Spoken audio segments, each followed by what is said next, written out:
That's kind of the overarching question that we're asking today. So, yeah. Here, next floor. I'm on the wrong one. I'm good. I will.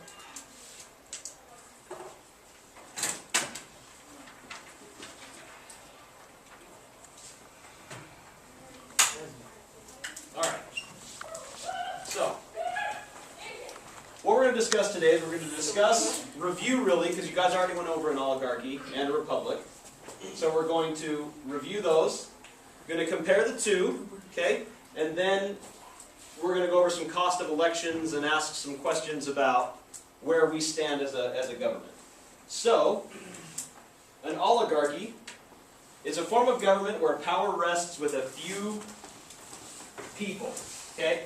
And they're generally the elite of society. So this means wealthy people, educated people.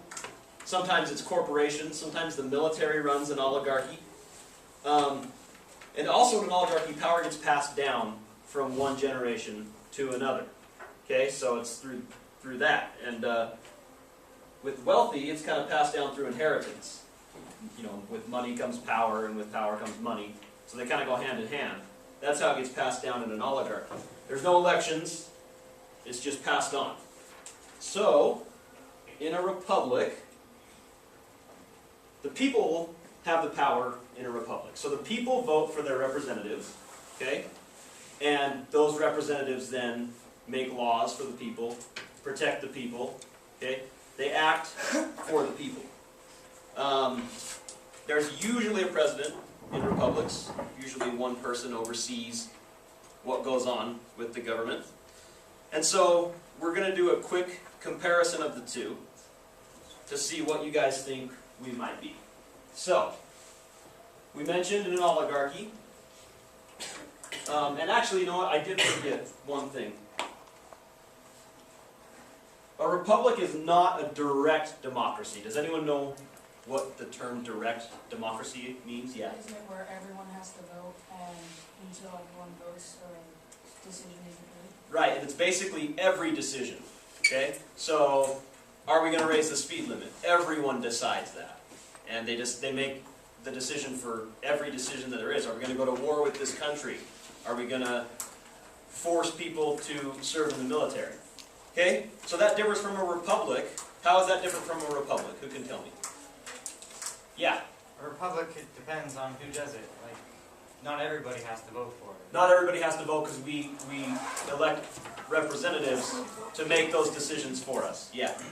Okay, good, good.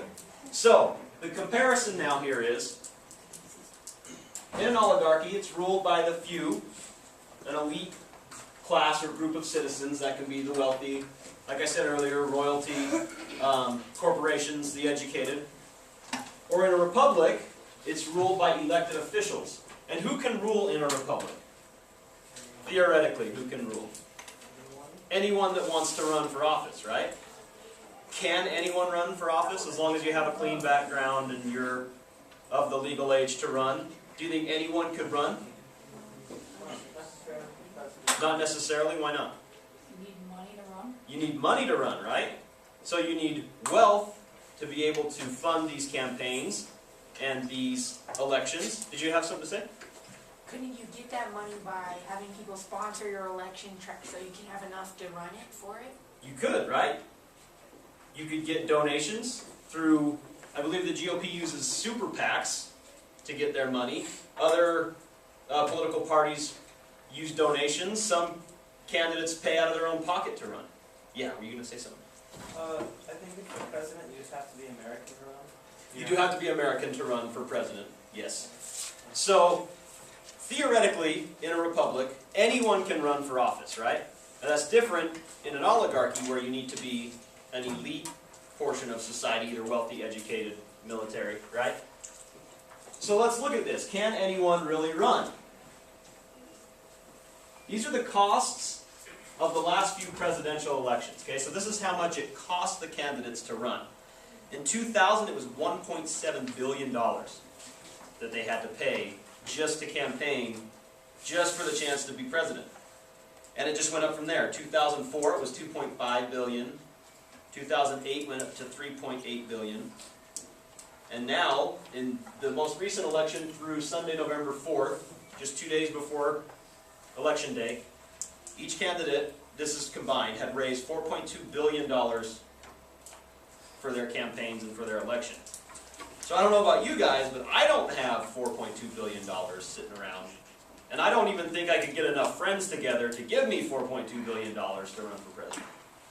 So, theoretically, anyone could be president and could run for the presidency in a republic. But the question is that reality? Okay? So, a presidential election is kind of a big deal, right? So obviously it's going to take some money. So if you want to maybe start locally and work your way up in politics, let's look at a gubernatorial election. Does anyone know what gubernatorial means?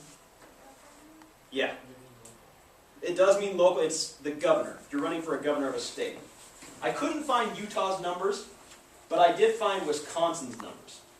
So these are the last 4 Wisconsin gubernatorial elections, or to be the governor of Wisconsin. Okay?